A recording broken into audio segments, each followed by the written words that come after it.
अस्सलाम वालेकुम, welcome back. I am Hussain Sajid and आज हम थर्ड लेसन अपना देखने जा रहे हैं जिसके अंदर हम पाइथन प्रोग्रामिंग फॉर बिगनर्स जो है उसका जो पाइथन करियर ट्रेनर्स की सर्टिफिकेशन है कि elementary programmer Python certified elementary programmer, उसकी जो बेसिक आउटलाइंस थी उसमें से हम आज क्लोजिंग लेक्चर की तरफ जा रहे हैं। इसमें हम दो टॉपिक्स को डिस्कस करेंगे। एक लिस्ट के बारे में जानेंगे, अरेज जो होती हैं वो क्या होती हैं, और दूसरा हम इसमें डिस्कस करेंगे कि हमारे पास फंक्शंस क्या होते हैं। ठीक है, तो स्टार्ट करते हैं। तो अगर आपने जो है इंस्टॉल नहीं की हुई चीज़ें तो वो आप लेक्चर 1 में देख सकते हैं, और उसके के उसमें मैंने क्लियरली बताया कि पाइथन को इंस्टॉल कैसे करना है। इंस्टॉल हो गया उसके बाद आपने पाइथन का सॉफ्टवेयर जो है वो ऑटोमेटिकली इंस्टॉल हो जाता है। आपको अलहदा से कोई भी सॉफ्टवेयर इंस्टॉल करने की ज़रूरत नहीं है। IDLE लिख कर आप सर्च के बटन में जाके सर्च करते हैं तो ये एक सॉफ्टवेयर आ जाता है, और इसके बाद आप इसमें कंट्रोल N प्रेस करते हैं तो आपकी एक न्यू फाइल ओपन हो जाती है जिसमें आपने कोड अपना लिखना है, और इसको सबसे पहले आपने सेव कर लेना है। तो इस पे फाइल पे जाके तो ये सेव एज पे मैं चला गया, और इसको मैं प्रैक्टिस फाइल का नाम दूंगा, और अपना फोल्डर जहाँ पर आप सारा कुछ रख रहे हैं उसमें जाके आपने इसको सेव कर देना है। ठीक है, और स्टार्ट करते हैं हम लिस्ट से। लिस्ट के बारे में आपको बताता हूँ।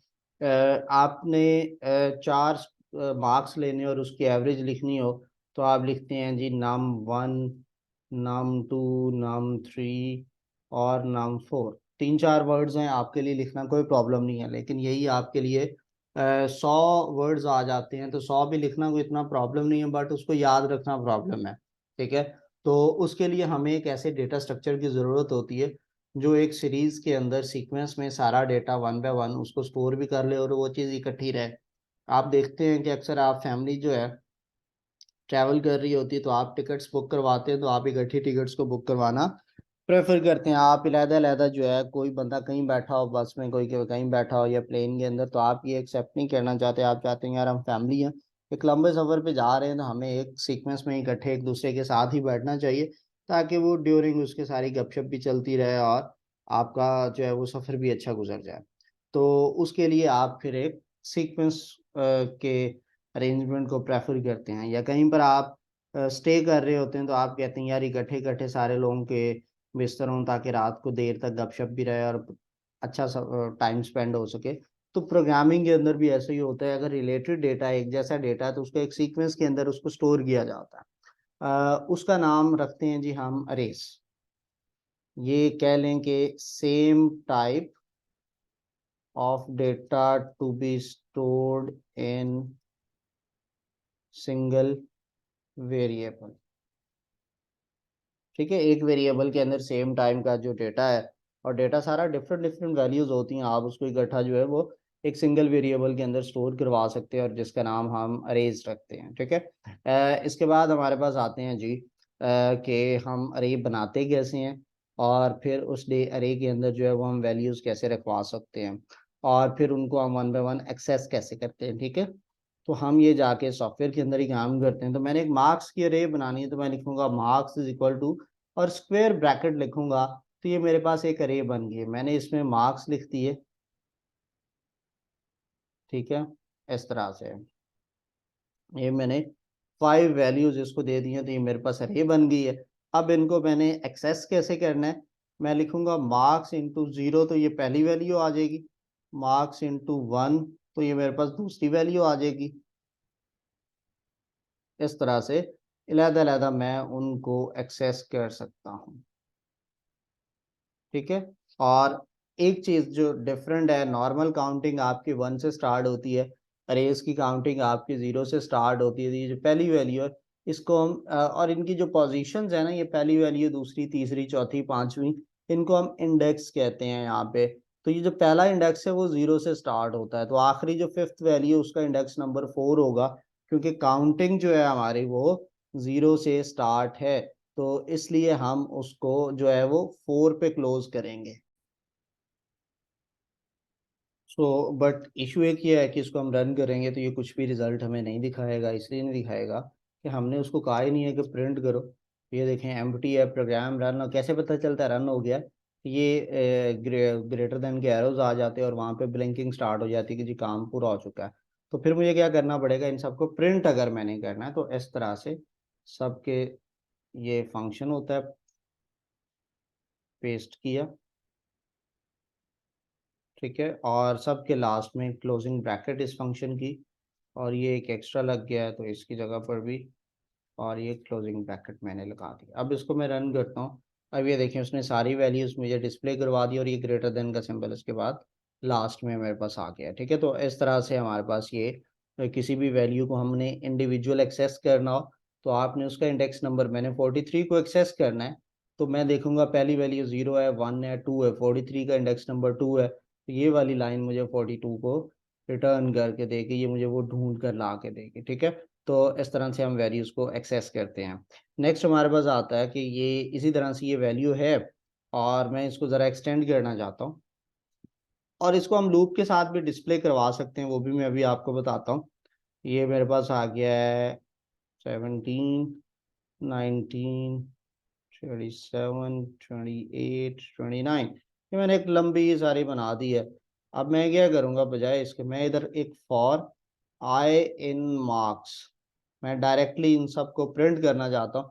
वो क्या करेगा, लूप चलता है, नॉर्मली लूप जो है वो 0, 1, 2, 3 के हिसाब से, इंडेक्सिंग के हिसाब से चलता है। तो पहली बार पहली वैल्यू पिक करेगा, फिर दूसरी, फिर तीसरी, फिर चौथी, फिर पांचवी, फिर छठी, फिर सातवीं, फिर आठवीं, फिर नौवीं, फिर 10वीं, इस तरह से वो वैल्यूज को एक्सेस कर रहा होता है। तो मैं सिंपल लिखूंगा प्रिंट आई, तो वो करेगा क्या, पहली बार पहली वैल्यू पिक करेगा, आई के अंदर वो जाएगी और आई प्रिंट हो जाएगा, फिर दूसरी बार लूप आएगा, दूसरी वैल्यू पिक करेगा, वो आई के इक्वल हो जाएगा और आई प्रिंट हो जाएगा। इस तरह से वो आखिरी नंबर तक सारे के सारे नंबर्स को प्रिंट करवा देता है। दूसरी ऑप्शन क्या है, रेंज वाली। रेंज के साथ हम किस तरह से करते हैं, मैं इधर लिखूंगा रेंज, और इसका जो रेंज के अंदर मुझे इसकी मैं लेंथ निकालना चाहता हूँ अरे की, तो अरे की जो लेंथ आती है एल का फंक्शन होता है, और इसके अंदर आप अरे का नेम लिखते हैं, वो उसकी लेंथ के हिसाब से चलाता है। अब वो क्या करेगा, वो इसकी लेंथ देखेगा, जितनी लेंथ हुई, सपोज लेंथ आती है 10, तो वो क्या करेगा, ये लूप को इधर हम देख लेते हैं, ये आपको क्लियर हो जाएगा। फॉर आई इन रेंज मैंने इधर लिख दिया है 10, और इसके बाद आप प्रिंट करेंगे आई को। वो क्या करता है, आपको 0 से स्टार्ट होता है और इससे एक लेस तक चलता है, मैंने 10 दिया है तो वो 9 तक चलेगा, और इसके दरमियान में आने वाले सभी नंबर्स को वो प्रिंट करता जा रहा है, और ऑटो इंक्रीमेंट 1 का होता है, इसमें पहली बार 0 होगा, फिर 1, फिर 2, फिर 3 और अप टू 9 ये उसको प्रिंटिंग करेगा, ठीक है। तो इस तरह से ये हमारे पास चीज़ें डिस्प्ले होती हैं। तो अब आपने इधर, अब हमारे पास वो मार्क्स तो नहीं है एज इट इज, कि वो 1 पहले आई जो है वो पहले नंबर वाले को पकड़ेगा, फिर दूसरे नंबर वाले को पकड़ेगा, फिर वो तीसरे वाले को पकड़ेगा, ऐसा तो नहीं है।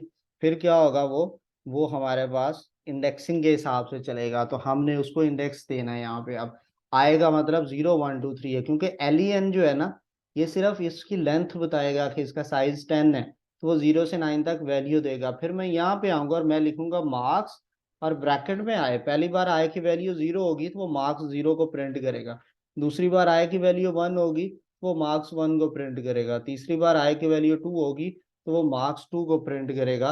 ये आप देख सकते हैं इस तरह से। तो ऐसे हम अरेज को एक्सेस करते हैं यूजिंग लूप, और उसको हम डिस्प्ले करवाते हैं। अब ये जो इंडेक्सिंग है, मैं ज़रा इधर की बजाय ये बार बार रन करना पड़ता है, मैं इधर आ गया हूँ, ये हमने इसको प्रिंट कर दिया मार्क्स को, ये देखिए मैंने प्रिंट किया, वो पूरी अरे दे देता है। अब मैं लिखता हूँ ना मार्क्स 4, वो इसका मुझे फिफ्थ वैल्यू दे देगा 41। अब मैं अगर इधर लिखता हूँ मार्क्स ब्रैकेट में -4, अब वो क्या करेगा, 19 देगा। 19 कहाँ पे है मेरे पास, 1, 2, 3, 4, आखिर से चौथी वैल्यू है, तो वो क्या करता है कि वो नेगेटिव, जब आप इंडेक्स लिखते हैं, नेगेटिव का मतलब है स्टार्टिंग फ्रॉम राइट साइड, तो ये जो आखिरी वैल्यू होती है इसका इंडेक्स -1 होता है, -2, -3, और ये क्या हुआ, -4। तो आप कोई भी नंबर लास्ट से भी एक्सेस कर सकते हैं, बट उसके लिए फिर नेगेटिव इंडेक्सिंग होता है, -2 लिख दिया, तो वो क्या करेगा, -1 और -2 इस तरह से। और इसके अंदर आप रेंज भी देते हैं, ठीक है। मैंने लिखा मार्क्स 2, 5, अब वो क्या करेगा, टू इंडेक्स वाली वैल्यू से उठाएगा और फिफ्थ इंडेक्स से एक पहले, जब भी आप सेकंड वैल्यू लिखते हैं वो उससे एक कम चलता है, वो फोर्थ इंडेक्स मतलब फिफ्थ वैल्यू।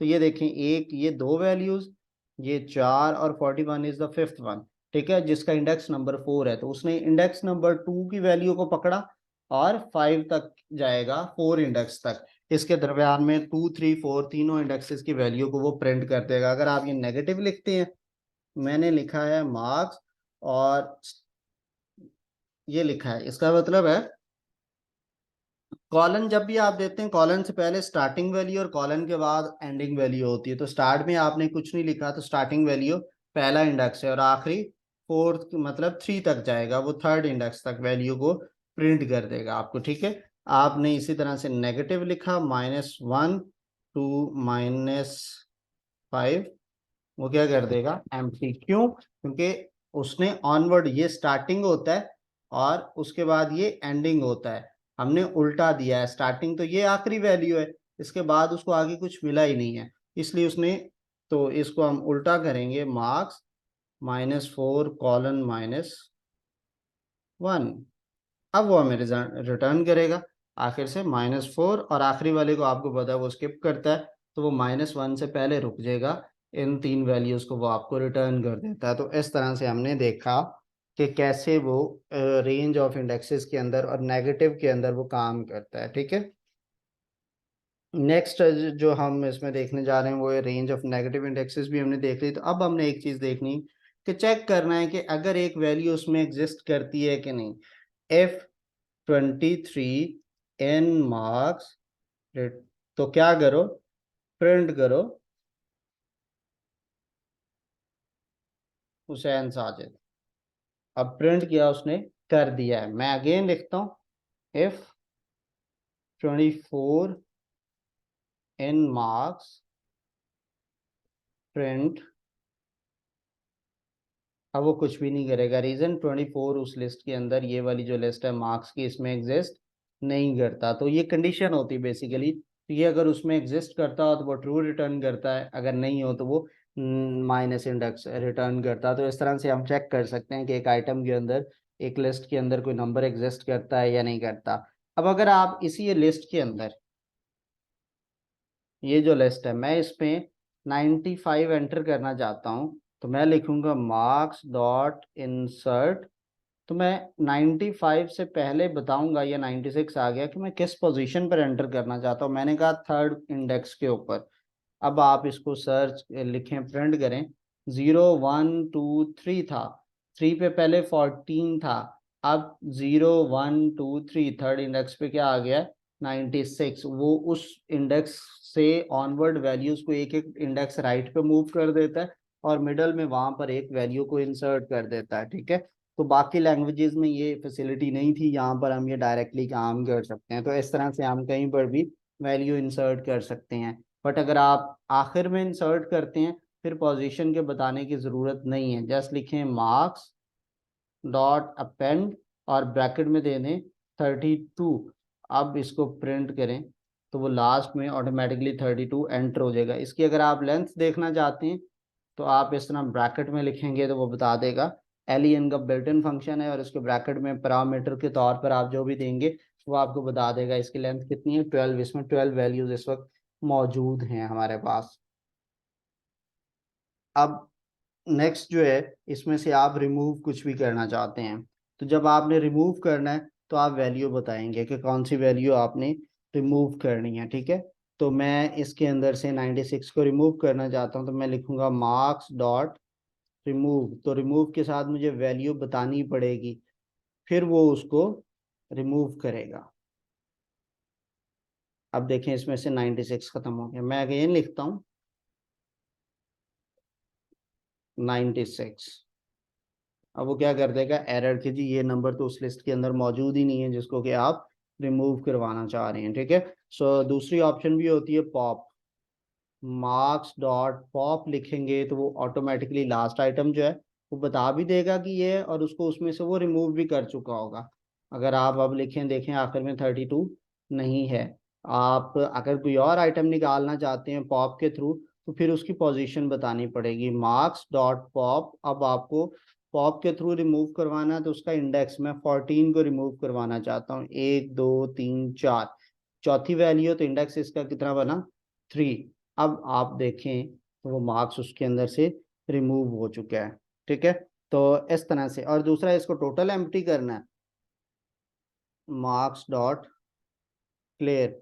अब आप देखें मार्क्स तो वो कहेगा कि एम्प्टी हमारे पास है, उसने सब कुछ उसके अंदर से रिमूव कर दिया। तो ये थे अरेज, ये आप हर लैंग्वेज में पढ़ते हैं और इनको आप चेंज भी कर सकते हैं।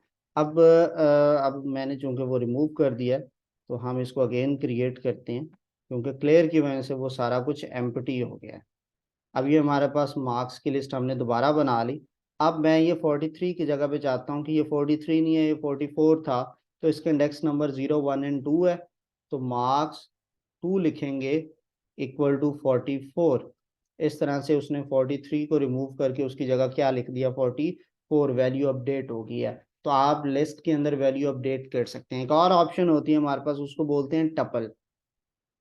मैं आया और मैंने लिखा mm, और स्क्वायर ब्रैकेट की बजाय मैंने स्मॉल ब्रैकेट में इसको लिखा, तो ये एक टपल बन गई है। इसको एक्सेस करना उसी तरह से है जैसे बाकियों को हम एक्सेस करते हैं। For I in print I, सारा काम वही हो रहा है जो उसमें हो रहा है, बस इसमें कर क्यों नहीं सक क्या नहीं सकते, इसको मॉडिफाई नहीं किया जा सकता, ना कुछ डिलीट कर सकते हैं ना आप इसमें कुछ ऐड कर सकते हैं। टपल जो है वो इम्यूटेबल होती है, उसको आप छेड़ ही नहीं सकते, एक दफ़ा बना दी तो बना दी, अब इसको कुछ नहीं कर सकते। तो ये मोस्टली क्या होता है सर्वर्स पे जब आप डेटा सेंड कर रहे होते हैं, तो टपल के अंदर काम करना प्रेफर्ड किया जाता है। ठीक है, नेक्स्ट चीज आती है डिक्शनरी, वो भी इसी तरह से है। इन सब के इंडेक्सेस हैं 0 1 2 3 4, और ये सीक्वेंस में पहला इंडेक्स 0 से स्टार्ट होता है। ठीक है, दूसरी ऑप्शन हमारे पास आती है डिक्शनरी की।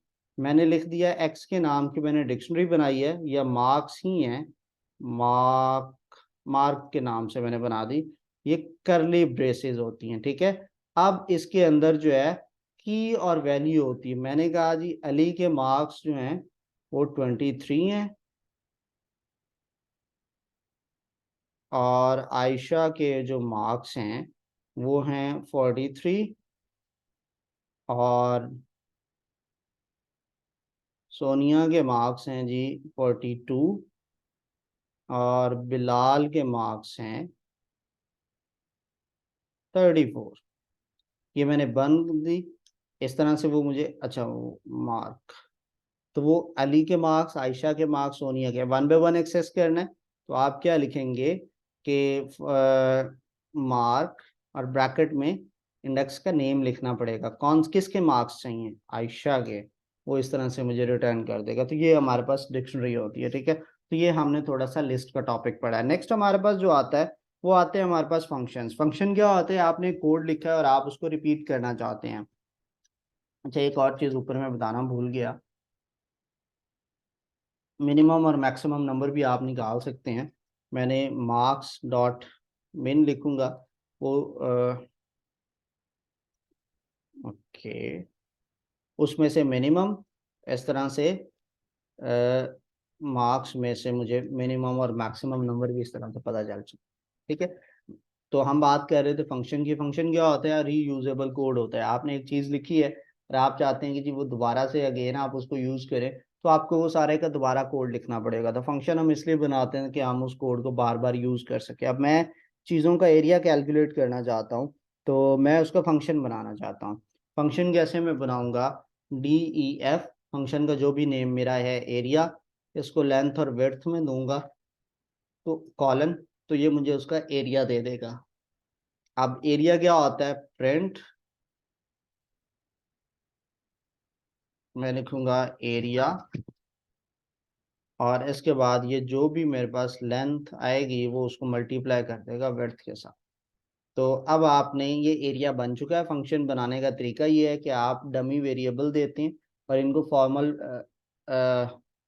इनको कहते हैं फॉर्मल पैरामीटर्स, ये जो आप ब्रैकेट में वैल्यू पास करते हैं। जब इसको मुझे कॉल करना है, तो अब मुझे बार बार एरिया का और ये फॉर्मूला याद नहीं करने की ज़रूरत, मैं इस तरह से 3 4 लिख दूंगा। ओके, इसको कॉपी करें, और जितनी वैल्यूज चाहिए इस तरह से। तो अब मुझे बार बार अगर एरिया लिखना पड़ता तो मैं ये बार बार लाइन लिखता। अब मैं सिर्फ फंक्शन का नेम कॉल कर रहा हूँ और उसको दो वैल्यूज पास कर रहा हूँ। ये जो वैल्यू पास कर रहा हूँ ना, इसको बोलते हैं एक्चुअल पैरामीटर। ठीक है, तो क्या होगा जब वो कॉल होता है ना, ये फंक्शन, जब आप ये लाइन लिखते हैं, जो नेम वाली वैल्यू जिस नाम से फंक्शन है उसी नाम से को आप जब लिखते हैं तो इसको कहते हैं फंक्शन को कॉल करना।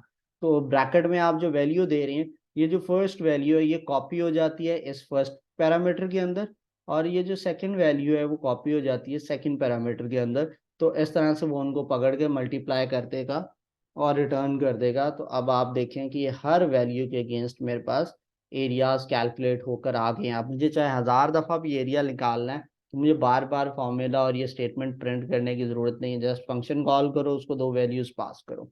तो इस तरह से हमारे पास फंक्शंस होते हैं। अब आप इस फंक्शन को लिस्ट भी पास कर सकते हैं। कैसे? ये मेरे पास मार्क्स की लिस्ट है ना बनी हुई, हमने ऊपर वो इज नॉट डिफाइंड। ओके, किधर गया? अभी तो यार हमने ये बनाया हुआ था, तो हम उसको दोबारा बना लेते हैं। किधर गया मार्क्स? ये रहे। ठीक है, हम इस लिस्ट को पकड़ लें और ये हमने फंक्शन कॉल उसको लिख के बना लिया। अब हम इसको डिफाइन, फंक्शन मेरे पास है मैक्स के नाम से, मैं इनमें से मैक्सिमम नंबर निकालना चाहता हूँ। तो मैं, वैसे तो मैक्स का बिल्ट इन फंक्शन होता है, मैं चाहता हूँ नहीं, मैं बिल्ट इन फंक्शन नहीं मैं अपना यूज़ करूँ, बल्कि उधर की बजाय हम इधर आ जाते हैं। ये एक अरे है, और ये जो भी कोड है इसको हम सेव कर लेते हैं इधर लिख के। और मैंने इधर कुछ भी नहीं किया। और फंक्शन एक, पहले तो आप फॉर्मल फंक्शन बनाएंगे एक, तो मैंने लिखा जी मैं मैक्सिमम का काम करना चाहता हूँ।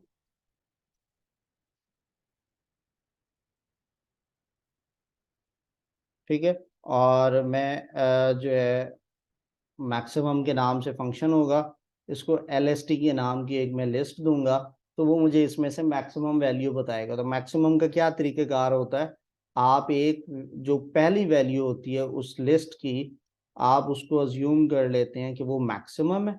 इसके बाद आप एक लूप चलाते हैं, for I in list if ये जो लिस्ट की वैल्यू है ना, वो आई के पास जा रही है, वो ग्रेटर है एम से, तो हम मैक्सिमम ले रहे हैं ना, पहली वैल्यू को हमने मैक्सिमम कह दिया, फिर one by one her value को उससे कंपेयर करेंगे।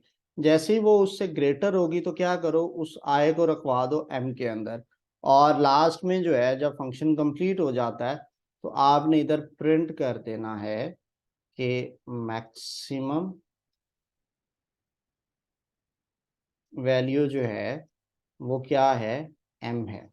ठीक है, इस तरह से वो मुझे, मेरे पास फंक्शन, अब मैंने ये एक लिस्ट बना ली है, मैं सिर्फ पास करूंगा मैक्सिमम और इसको ब्रैकेट में दूंगा मार्क्स, तो ये मुझे उसका मैक्सिमम नंबर प्रिंट कर देगा।